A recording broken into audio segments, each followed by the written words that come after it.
നമസ്കാരം സാർ. ഈ FCRA foreign contribution regulation act അതിലൊരു അമെൻമെൻറ്റ് കൊണ്ടുവന്നിരിക്കുകയാണ്. ഏതാണ്ട് അമെൻമെൻറ്റ് ബില്ല് റെഡിയാണ്. പാർലമെൻറ്റിൽ അതുടൻ തന്നെ അവതരിപ്പിക്കും. BJP സർക്കാർ അതിന് വേണ്ടുന്ന എല്ലാ കാര്യങ്ങളും തയ്യാറാക്കി കഴിഞ്ഞു. ഈ കേരളമടക്കം 5 സംസ്ഥാനങ്ങളിൽ നിയമസഭാ തെരഞ്ഞെടുപ്പ് നടക്കുകയാണ്. ആ തെരഞ്ഞെടുപ്പ് വോട്ടെടുപ്പിലേക്ക് എത്തിക്കൊണ്ടിരിക്കുന്നു. തെരഞ്ഞെടുപ്പ് പ്രചാരണ പ്രവർത്തനങ്ങൾ അതിൻ്റെ ഒരു മൂർധന്യത്തിലേക്ക് കടക്കുകയാണ്. ഈ സാഹചര്യത്തിൽ ഈ സമയത്ത് BJP സർക്കാർ ഇങ്ങനെ ഒരു ബില്ല് കൊണ്ടുവരുന്നതിൻ്റെ പുറകിലെ ഉദ്ദേശം എന്താണ് സാർ? ഒരു കാര്യം ആദ്യമേ ഉറപ്പിക്കാം. BJP ഒരു കാര്യം ചെയ്യുമ്പോൾ അതൊരു മണ്ടം കളിയാവില്ല. അവർക്കറിയാം 5 സംസ്ഥാനങ്ങളിൽ ഇലക്ഷൻ നടക്കുന്നു. ഈ ഇലക്ഷൻ നടക്കുന്ന സംസ്ഥാനങ്ങളിൽ പലയിടത്തും ക്രിസ്ത്യൻ സഭകൾ നിർണായകമാണ്. ചില സ്ഥലങ്ങളിൽ മുസ്ലിം വളരെ ഭൂരിപക്ഷമാണ്, അല്ലെങ്കിൽ വളരെ നിർണായകമാണ്. അപ്പോൾ ആ സമയത്ത് തന്നെ എന്തുകൊണ്ട് BJP ഇത്തരത്തിൽ ഒരു ബില്ല് കൊണ്ടുവരാൻ തയ്യാറായി? അതിനൊരുപാട് കാര്യങ്ങളുണ്ട്. ഒന്നാമത്തേത്, ഇത് വളരെ നാളായിട്ട് 2020 മുതൽ വളരെയധികം ശ്രദ്ധയോടുകൂടി കേന്ദ്ര ഗവൺമെൻറ് നോക്കി വരുന്ന ഒന്നാണ് FCRA. ഫോറിൻ കോൺട്രിബ്യൂഷൻ അല്ല, ഇത് ഫോറിൻ ഫ്രോഡിനുള്ള FC എന്ന് പറയുന്നത് ഫോറിൻ ഫ്രോഡാണ് പലപ്പോഴും നടക്കുന്നത് എന്നുള്ളതാണ്. ഫോറിൻ കോൺട്രിബ്യൂഷൻ അല്ല, ഫണ്ടിൻ്റെ കോൺട്രിബ്യൂഷൻ അല്ല വരും. അപ്പോൾ ഇതിനകത്തൊരു പ്രധാന കാരണമുണ്ട്. ഈ ഫണ്ടുകൾ എങ്ങനെ പോകണമെന്നതിന് ഒരു ഗൈഡ് ലൈൻസ് മുമ്പ് പൊതുവെ ഉണ്ടായിരുന്നു, പക്ഷേ അത് ഓവർലുക്ക് ചെയ്തും ഒക്കെ പോയിക്കൊണ്ടിരിക്കുകയായിരുന്നു. ആർക്കും തോന്നിയ പോലെ ചെയ്യാം. ഫണ്ട് വന്നു കഴിഞ്ഞാൽ കിട്ടുന്നവൻ അവൻ്റെ ഇഷ്ടത്തിന് അങ്ങ് കൈകാര്യം ചെയ്യും. അത് 2020 ഇതിനാദ്യമായിട്ട് ഒരു ചെറിയ റെഗുലേഷൻ, അതായത് ഒരു എൻടൈറ്റിൽഡ് അക്കൗണ്ട് വേണം, ഒരു സ്പെസിഫൈഡ് അക്കൗണ്ട് വേണം. ആ അക്കൗണ്ടിലൂടെ മാത്രമേ ഇത് ഡ്രോ ചെയ്യാവൂ. അപ്പോൾ ആദ്യമായിട്ട് ഈ കോൺട്രിബ്യൂഷൻ കൊണ്ടുവരുന്നവർക്ക് അതൊരു റെസ്ട്രിക്ഷൻ വന്നു.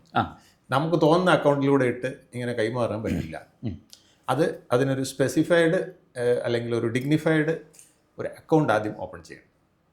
അക്കൗണ്ട് ഓപ്പൺ ചെയ്താൽ മാത്രം പോരാ, ഇതിനകത്ത് വരുന്ന ട്രാൻസാക്ഷനുകൾ ഈ ബാങ്ക് തന്നെ ഒന്ന് ഓവർസീ ചെയ്ത് പോകണം. അങ്ങനെ ഒരു ഉത്തരവാദിത്വം വന്നു. മറ്റേ ബാങ്കിനില്ല, നമ്മൾ പൈസ മാറുന്ന പോലെ അപ്പം തന്നെ കൊണ്ടുപോകാണ്. നമ്മുടെ സാധാരണ SB അക്കൗണ്ട് ചെയ്യുന്ന പോലെ ഇടുന്നവൻ എടുത്തോണ്ട് പോകുന്നു. അത് എങ്ങനെ പോകുന്നു ആർക്കും അറിയണ്ട. പക്ഷേ ഇനി അങ്ങനെ പറ്റില്ല. പക്ഷേ ഇത് 20 തന്നെ വന്നു. എന്നിട്ട് കുറേ റെസ്ട്രിക്ഷനും അവർ വെച്ചു. അതായത് ഈ പണം ജഡ്ജസിന് കൊടുക്കുന്നുണ്ടോ? വളരെ പ്രധാനപ്പെട്ടതാണ്. ജഡ്ജസിന് ഈ പണം കയ്യിലെത്തുന്നുണ്ടോ? ഇവിടുത്തെ മീഡിയയ്ക്ക് ഈ പണം കയ്യിലെത്തുന്നുണ്ടോ? ഇവിടുത്തെ ചില നിക്ഷിപ്ത താല്പര്യക്കാരായ ഈ ട്രബിൾ മേക്കേഴ്സ് ഉണ്ടല്ലോ, അവർക്ക് ഈ പണം, സാംസ്കാരിക നായകർ, മാനുഷിക, മതേതര, ഡെമോക്രാറ്റിക് മൂല്യങ്ങളെ സംരക്ഷിക്കുന്ന ചില സ്ഥാപനങ്ങൾ, വ്യക്തികളൊക്കെ ഉണ്ട്. ഇവരെ ഇങ്ങനെ വാനോളം പുകഴ്ത്താനായിട്ട് ഇവിടുത്തെ പത്രങ്ങളും ചാനലുകളും ഇവരെ വലിയ ക്രിമിനൽ കുറ്റത്തിന് അറസ്റ്റ് ചെയ്താൽ പോലും അയ്യോ ഒരു പത്രമാധ്യമം ജനാധിപത്യം തകർന്നു, ഇതുവരെ മുറവിളി കൂട്ടിയിരുന്നു, മതേതരത്വം തകർന്നേന്നൊക്കെ പറഞ്ഞു, മനുഷ്യത്വത്തിനും ജനാധിപത്യത്തിനും മനുഷ്യാവകാശ ലംഘനം മുറവിളി കൂട്ടിയിരുന്നവൻ ജയിലിലായി എന്നൊക്കെ പറയാറുണ്ട്. അപ്പോൾ ഇതിൻ്റെയൊക്കെ പിന്നിൽ ഇനി പരിപാടി നടക്കില്ല. വ്യക്തമായ നിയമങ്ങൾ ഇത് നേരത്തെ തന്നെ ഉണ്ട്. 2020 അത് കടുപ്പിച്ചു എന്ന് പറഞ്ഞാൽ 2020 ആ നിയമപ്രകാരം ഇത് ഹോം അഫയേഴ്സ് ആണ് ഇതിൻ്റെ പ്രാഥമിക കാര്യങ്ങൾ, ആഭ്യന്തര വകുപ്പാണ്. എന്നിട്ട് ഇത് നേരെ റിസർവ് ബാങ്കിൻ്റെയും കൂടെ കൺട്രോളിലാണ് FCRA അക്കൗണ്ടുകൾ നോക്കുന്നതും അതിൻ്റെ വേണ്ട നിയന്ത്രണങ്ങൾ പാലിക്കുന്നു. അപ്പോൾ പലപ്പോഴും പാലിക്കാറില്ല എന്ന് മാത്രമല്ല, രാജ്യത്തെ തന്നെ അട്ടിമറിക്കുന്ന വിധത്തിൽ ചിലർ ഈ അക്കൗണ്ടുകൾ ദുരുപയോഗം ചെയ്യുന്നുണ്ട് എന്നുള്ളത് മനസ്സിലായി.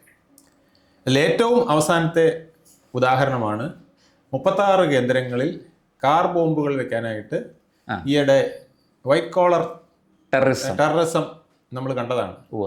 ആ ടെററിസത്തിൻ്റെ ഭാഗമായിട്ട് അൽഫലാ യൂണിവേഴ്സിറ്റി, നമ്മുടെ ഫരീദാബാദിലെ യൂണിവേഴ്സിറ്റി ഇത്തരത്തിൽ ഫണ്ടുകൾ ഡൈവേർട്ട് ചെയ്യുന്നുണ്ടെന്ന് മനസ്സിലായി. അത് ഫണ്ടുകൾ വിദ്യാഭ്യാസത്തിന് പറഞ്ഞു വരുന്നു. ഈ അൽഫലാഹ് ട്രസ്റ്റ് ഉണ്ട്. ട്രസ്റ്റിന്റെ ചെയർമാൻ ഇപ്പോൾ അകത്ത് കിടക്കുകയാണ്. ട്രസ്റ്റിന്റെ പണം യൂസ് ചെയ്ത പലരും ഇപ്പോൾ അകത്തായി. ഇവരെല്ലാം വളം കൊണ്ട് എങ്ങനെ ബോംബുണ്ടാക്കാം എന്നൊക്കെ കണ്ടുപിടിച്ച് ഇന്ത്യയിലെ 36 കേന്ദ്രങ്ങളിൽ ഒരു മുംബൈ ആക്രമണം നടത്താനാണ് പ്ലാൻ ചെയ്തത്. ഒരു മുംബൈ ആക്രമണമാണ് അവിടെ നടന്നെങ്കിൽ, അല്ലെങ്കിൽ ഒരു പാർലമെന്റ് ആക്രമണമാണ് നടന്നതെങ്കിൽ 36 കേന്ദ്രങ്ങളിൽ ഒരേ സമയത്ത് ആക്രമണം നടത്തിക്കൊണ്ട് ഇന്ത്യയെ ഞെട്ടിക്കുക. നിങ്ങൾ ഓപ്പറേഷൻ സിന്ദൂർ നടത്തിയെങ്കിൽ അതിനപ്പുറത്തെ സാധനം നിങ്ങളുടെ അകത്ത് വെച്ച് നിങ്ങൾ നടത്തും എന്ന് കാണിക്കുന്ന ഒരു പരിപാടിയാണ് കൊണ്ടുവന്നത്. പൊളിച്ച് കൈ കൊടുത്തു. അതോടെ എല്ലാം അവസാനിച്ചു എന്ന് പറഞ്ഞിട്ടും കാര്യമില്ല. ഇന്നലെയും തീവ്രവാദികളെ കാശ്മീരിൽ നിന്നും പിടികൂടിയിരിക്കുകയാണ്. ലഷ്കറയുടെ ഭീഷണി ഇപ്പോഴും അവശേഷിക്കുന്നുണ്ട്. ഫണ്ടുകൾ ഇവർക്ക് യഥേഷ്ടം കിട്ടുന്നുണ്ട്.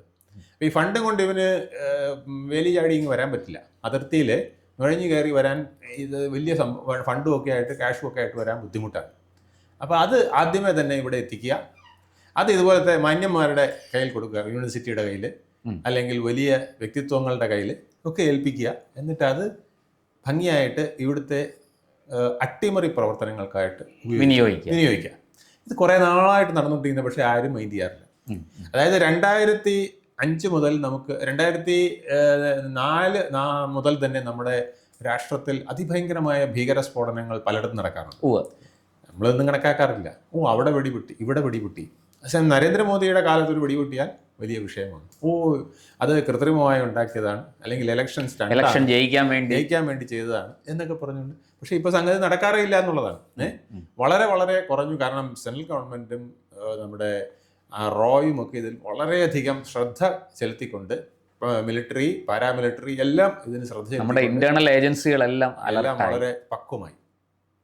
അപ്പോൾ ഞാൻ തിരിച്ചു വന്നാൽ, ഈ തരം ടെററിസ്റ്റ് പ്രവൃത്തികൾ നടത്തുന്നവർ ഈ FCRA ഫണ്ടാണ് ദുർവിനിയോഗം ചെയ്തുകൊണ്ടിരുന്നത്.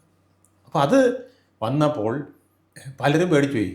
ഇപ്പോൾ ഇവിടുത്തെ മതമേലധ്യക്ഷന്മാർ വിചാരിച്ചത് ഇനി ഞങ്ങളുടെ ഫണ്ടെല്ലാം കൂടെ ഇവരടിച്ചു മാറ്റിക്കൊണ്ട് പോകാനാണോ ശ്രമിക്കുന്നത്. അപ്പോൾ അതിനകത്ത് 1-2 ക്ലോസുകൾ വന്നു. അതായത് ഈ പണം ഇങ്ങനെ വിനിയോഗിക്കാൻ കൊടുത്ത പർപ്പസിനല്ലാതെ വേറെ എന്തെങ്കിലും ഉപയോഗിച്ചാൽ അത് സെൻട്രൽ ഗവൺമെന്റ് ഇതിന്റെ ലൈസൻസ് റദ്ദ് ചെയ്യാം, സെൻട്രൽ ഗവൺമെന്റ് ആ ആസ്തികൾ ഏറ്റെടുക്കാം, എന്നിട്ട് നമ്മുടെ പൊതു ഫണ്ടിലേക്ക് ഇത് മാറ്റാം എന്നൊക്കെ വന്നു. അപ്പൊ പലരും പേടിച്ചത് എന്താ, ഇത് മത ന്യൂനപക്ഷങ്ങളെയോ മറ്റോ ഒക്കെ ഇവിടെ പിടിച്ചു വെക്കാനുള്ള ഒരു പരിപാടിയാണെന്നുള്ളതാണ് അവർ കണക്കാക്കി വെച്ചിരിക്കുന്നത്. അത് സ്വാഭാവികമാണ്, അത്തരം ഒരു ഭയം. പക്ഷേ കാരണങ്ങൾ ഇതൊക്കെയാണ്. ഇത് എക്സ്പ്ലെയിൻ ചെയ്യാനും കൂടെ നല്ലൊരു അവസരമാണ് BJPക്കും മറ്റുള്ളവർക്കും ഈ ഇലക്ഷൻ സമയത്ത് ഇത് വന്നത്. കാരണം എന്തറിയാമോ, പലരും മുറവിളി കൂട്ടാണ്, അയ്യോ ഞങ്ങളെ കൊല്ലാനല്ലേ, ഞങ്ങളെ പിടിക്കാനല്ലേ. അല്ല, ഇതിൽ ആരാധനാലയങ്ങളുടെ കാര്യം പ്രത്യേകിച്ച് പറയുന്നുണ്ട്. അഥവാ ഒരു ആരാധനാലയത്തിന്റെ പണം ഇത്തരത്തിൽ വേണ്ടാദിനത്തിന് ഉപയോഗിച്ചിട്ടുണ്ടെങ്കിൽ പോലും അത് പിടിച്ചെടുത്ത് അതിന്റെ അർഹമായ ആളിന് കൊടുക്കാനേ പറ്റുള്ളൂ. കേന്ദ്ര ഗവൺമെന്റ് അത് കോൺഫിസ്കേറ്റ് ചെയ്യാനോ അത് പൊതുമുതലാക്കാനോ പറ്റില്ല. മനസ്സിലായില്ലേ? ആരാധനാലയങ്ങളെ അത്ര പവിത്രമായിട്ടാണ്. പള്ളി, അമ്പലം തുടങ്ങിയ വിഷയത്തിൽ ഫ്രോഡ് കാണിച്ചിട്ടുണ്ടെങ്കിൽ ഫ്രോഡ് കാണിച്ചവനെ പിടിക്കും. ഫ്രോഡ് നടത്തിക്കൊണ്ടിരിക്കുന്നുണ്ട് ലൈസൻസ് റദ്ദാക്കും, ചിലപ്പോ പിന്നെ റിട്രോസ്പെക്റ്റീവ് എഫക്റ്റിൽ അത് റദ്ദാക്കിയിരിക്കും. അങ്ങനെ വരുമ്പോൾ ഈ പണം ചിലപ്പോൾ, ഈ ആസ്തികളൊക്കെ ചിലപ്പം കേന്ദ്ര ഗവൺമെന്റ് കണ്ടുകെട്ടേണ്ടി വരും. കണ്ടുകെട്ടേണ്ടി വന്നാൽ അത് കേന്ദ്ര ഗവൺമെന്റിന്റെ പൂളിലേക്ക് അല്ല പോവുക, അത് ഏറ്റെടുത്തിട്ട് ഏത് മതത്തിന്റെ ആൾക്കാണോ അതിന്റെ അർഹമായ മതമേലധ്യക്ഷനാണെങ്കിൽ അത്, മതസഭയാണെങ്കിൽ അത്, അല്ല ജമാഅത്തെ അത് അതിന് കൊടുക്കും എന്നുള്ളതാണ് നിയമം. ഒട്ടും ഞെട്ടേണ്ട കാര്യമില്ല. പിന്നെ ഇത് KC വേണുഗോപാലിനും പാർട്ടിക്കും ഇതൊരു ഇലക്ഷൻ സ്റ്റണ്ടാണ്. നമ്മുടെ മുഖ്യമന്ത്രി പിണറായി വിജയനൊക്കെ പറയുന്നത് കേട്ട് കഴിഞ്ഞാൽ, അല്ല അത് ഇലക്ഷൻ അല്ലേ, ഇലക്ഷനിൽ ഇതുപോലത്തെ ഇതുപോലെ ആയിരുന്നല്ലോ സാർ. 2019 CAA വന്നപ്പോ, സിറ്റിസൺഷിപ്പ് അമെന്റ്മെന്റ് ആക്ട് വന്നപ്പോ നമ്മുടെ മുഖ്യമന്ത്രി പച്ചയ്ക്ക് പറഞ്ഞതാണ്, ഒരു മുഖ്യമന്ത്രി പറയാത്ത വർഗീയത പറഞ്ഞ ആളാണ്. പറഞ്ഞു ഇതിവിടെ നടപ്പാക്കില്ല, മുസ്ലിങ്ങളുടെ പൗരത്വം നഷ്ടപ്പെടും, മുസ്ലിങ്ങളെ ഈ രാജ്യത്ത് നിന്ന് ഓടിക്കും, എന്തൊക്കെയാണെന്ന് പറഞ്ഞത്. ഇതിങ്ങനെ പേടിപ്പിച്ച് വോട്ട് വാങ്ങിക്കുക, പീഡിപ്പിച്ച് വോട്ട് വാങ്ങിക്കുക, പേടിപ്പിച്ച് വോട്ട് വാങ്ങിക്കുക. ഇത് കുറെ നാളായിട്ട് പ്രീണിപ്പിച്ച് വോട്ട് വാങ്ങിക്കുക. ആദ്യം പ്രീണനമാണ് ഇത്. ഈ FCRA ഇത്രയും ദുരുപയോഗം ചെയ്തത് പ്രീണനമാണ്. പറഞ്ഞത് കറക്റ്റാണ്. ആ പ്രീണനത്തിന്റെ ഫലമായിട്ടാണ് ഇന്ന് കേന്ദ്ര ഗവൺമെന്റ് ഇത്ര സ്ട്രിക്റ്റ് ആയിട്ട് നിയമം കൊണ്ടുവരേണ്ടി വന്നിരിക്കുന്നത്. അപ്പൊ ഇതിനകത്ത് ശരിക്കും രാജ്യസുരക്ഷയും രാജ്യത്തിനകത്ത് കള്ളപ്പണം കടന്ന് റൗണ്ട് ചെയ്ത് ഇന്ത്യയുടെ സാമ്പത്തിക നിലയെ തകർക്കുകയും ചെയ്യുന്നു. ഇപ്പൊ നമ്മുടെ സാമ്പത്തിക നില ഏകദേശം സ്റ്റഡി ആയിട്ട് വന്നിട്ടുണ്ട്. അപ്പോൾ ആ അവസ്ഥയിൽ ഇനി അതിന് തകിടം മറിയാൻ പാടില്ല, പണ്ടത്തെ പഴയ അവസ്ഥയിലേക്ക് പോകാൻ പാടില്ല. ഇവിടെ ടാങ്കറിനകത്ത് പണം വരുന്നു, കണ്ടെയ്നറിൽ വരുന്നു. ഇതെല്ലാം ഒന്ന് അവസാനിപ്പിച്ചിട്ടുണ്ട്. ബിരിയാണി ചെമ്പിൽ വരുന്നു. സ്വർണം. അപ്പൊ ഇതെല്ലാം ഒന്ന് അവസാനിപ്പിച്ചപ്പോഴാണ് FCRA ഭംഗിയായിട്ട് ദുരുപയോഗം ചെയ്തുകൊണ്ടിരിക്കുന്നത്. കാരണം ഇത് ആരും തൊടില്ല. ന്യൂനപക്ഷങ്ങളെയും മറ്റ് ഭൂരിപക്ഷം, ഇതുപോലെ ഭൂരിപക്ഷം മാത്രമല്ല കേട്ടോ, ഭൂരിപക്ഷ മതങ്ങൾക്കാണ് ഏറ്റവും കൂടുതൽ ട്രസ്റ്റുകളുണ്ട്. ഇതിന്റെ ഒരു ഉദ്ദേശം എന്ന് പറയുന്നത് ഈ ഇത്തരം ആൾക്കാരെ പിടിച്ചു കഴിഞ്ഞാൽ ആരും ചോദിക്കില്ല. ഇപ്പൊ ഹിന്ദുവിന്റെ ഒരു ട്രസ്റ്റ് ആണെങ്കിൽ ഒട്ടും ചോദിക്കില്ല. ഇതാണ് അവരുടെ ഒരു കണക്കൂട്ടലുള്ളത്. അപ്പൊ അതിന് വേണ്ടിയിട്ട് പണം മറിക്കുക, എന്നിട്ട് അവിടുന്ന് ഞാൻ പറഞ്ഞ ആൾക്കാർക്ക് വരെ കൊടുക്കുന്നു എന്നുള്ളതാണ്. ജഡ്ജസിന്, മീഡിയയ്ക്ക്, ചില പ്രധാനപ്പെട്ട ഇവിടുത്തെ വിസിൽ ബ്ലോവേഴ്സ് എന്ന് പറഞ്ഞിട്ട് രാജ്യദ്രോഹം നടത്തുന്ന ചിലവന്മാരുണ്ട്. അവർക്കൊക്കെ ഈ പണം ഇങ്ങനെ പോയിക്കൊണ്ടിരിക്കുക. അപ്പൊ അതല്ല, ഇപ്പം കൃത്യമായി പേയ്മെന്റ് ആണ് എല്ലാ മാസവും. കൃത്യമായിട്ട് പേയ്മെന്റ്, മാസപ്പടി വാങ്ങിക്കുന്നവനൊക്കെ വിഷമിക്കും. അതിനാണ് എല്ലാത്തിനും പൂട്ടിടും. ഈ പൂട്ടിടുന്നത് രാജ്യത്തിന് ഗുണമാണ്. രാജ്യത്തിലെ അന്തഃഛിദ്രം ഉണ്ടാക്കാൻ ശ്രമിക്കുന്ന, ഈ പണം കൊണ്ട് അന്തഃഛിദ്രം ഉണ്ടാക്കാൻ ശ്രമിക്കുന്നവർക്ക് പ്രശ്നമാണ്, അല്ലാത്തവർക്ക് ഒരു പ്രശ്നവുമില്ല. അപ്പൊ ഇതിപ്പോ പള്ളിയുടെ ആവശ്യത്തിനാണെന്ന് പറഞ്ഞ് വാങ്ങിച്ച പണം പള്ളിക്ക് ഉപയോഗിച്ചെങ്കിൽ ഒരു പ്രശ്നമില്ല. ഒരു ബിഷപ്പും ഞെട്ടേണ്ട കാര്യമില്ല.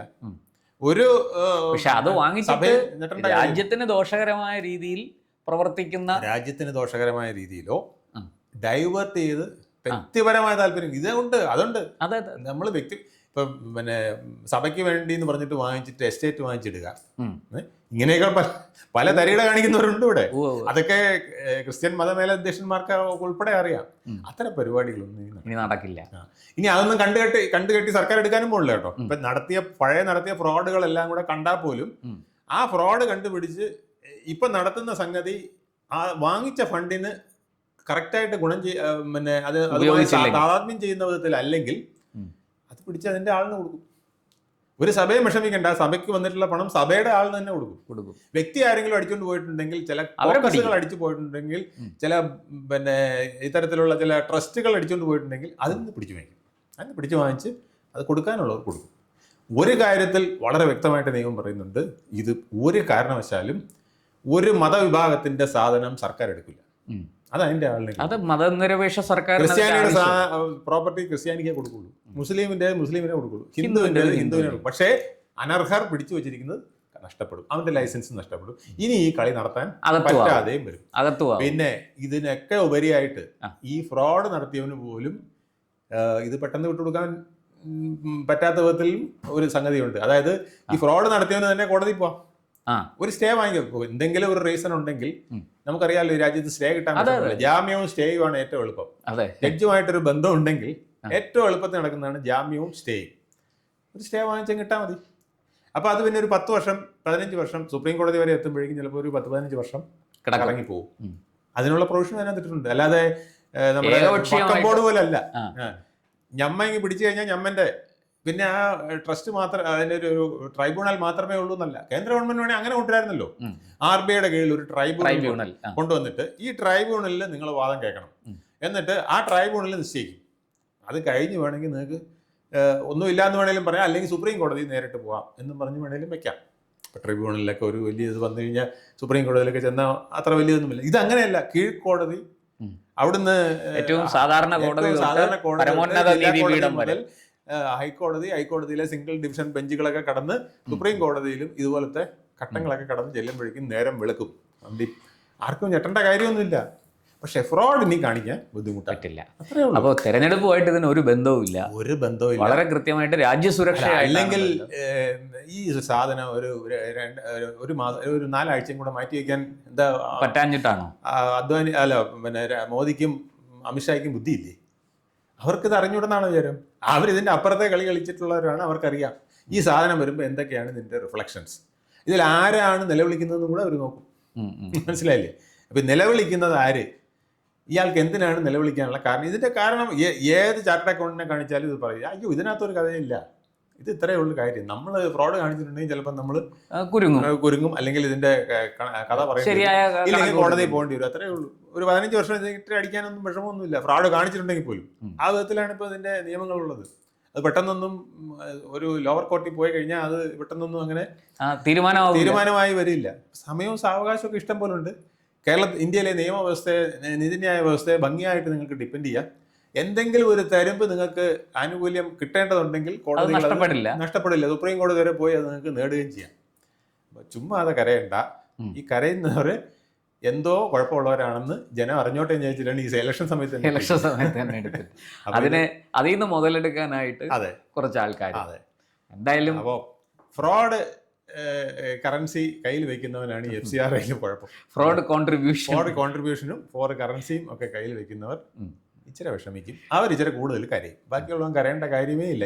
ഇത് വളരെ സ്പഷ്ടമാണ്. വളരെ സംശയം ഉണ്ടെങ്കിൽ ഒരു ചാർട്ടേഡ് അക്കൗണ്ടിനെ കൊണ്ട് കാണിക്കുക. അവർ പറയും ഒന്നും പ്രശ്നമില്ല. അല്ല, വളരെ നന്ദി. അങ്ങ് കാര്യങ്ങൾ വളരെ വിശദമായിട്ട് ഇതിനെക്കുറിച്ച് വിശദീകരിച്ചു. ഇത് ഈ പറയുന്നത് പോലത്തെ യാതൊരു പുലി വരുന്നേ എന്ന് പറഞ്ഞു നിലവിളിക്കേണ്ട യാതൊരു കാര്യവും ഇല്ല. ഇത് വാസ്തവത്തിൽ നമ്മുടെ രാജ്യത്തിൻ്റെ സുരക്ഷയ്ക്ക് വേണ്ടി കൊണ്ടുവന്നിരിക്കുന്ന നിയമമാണ്. നേരത്തെ നമ്മൾ CAA ഉൾപ്പെടെയുള്ള വിഷയത്തിൽ എങ്ങനെയാണോ നമ്മുടെ രാഷ്ട്രീയക്കാർ ജനങ്ങളെ തെറ്റിദ്ധരിപ്പിച്ചത്, അതുപോലെ തെറ്റിദ്ധരിപ്പിക്കാൻ ഒരു ശ്രമം ഇപ്പോഴും നടക്കുന്നേ ഉള്ളൂ. അതൊന്നും ഇനി ഒരുപാട് നാൾ ഓടില്ല. വളരെ കൃത്യമായിട്ട് കേന്ദ്ര സർക്കാർ അതിൻ്റെ നടപടികളുമായിട്ട് മുന്നോട്ട് പോകും. അക്കാര്യത്തിൽ തർക്കമില്ല. വളരെ നന്ദി. കൂടുതൽ വാർത്തകളും വിശേഷങ്ങളും നേരിട്ട് ലഭിക്കാൻ ജനങ്ങളിൽ നിന്ന് ജനങ്ങളിലേക്ക് ജനഭൂമി ന്യൂസ് സബ്സ്ക്രൈബ് ചെയ്യൂ. ബെൽ ബട്ടൺ അമർത്താനും മറക്കരുത്.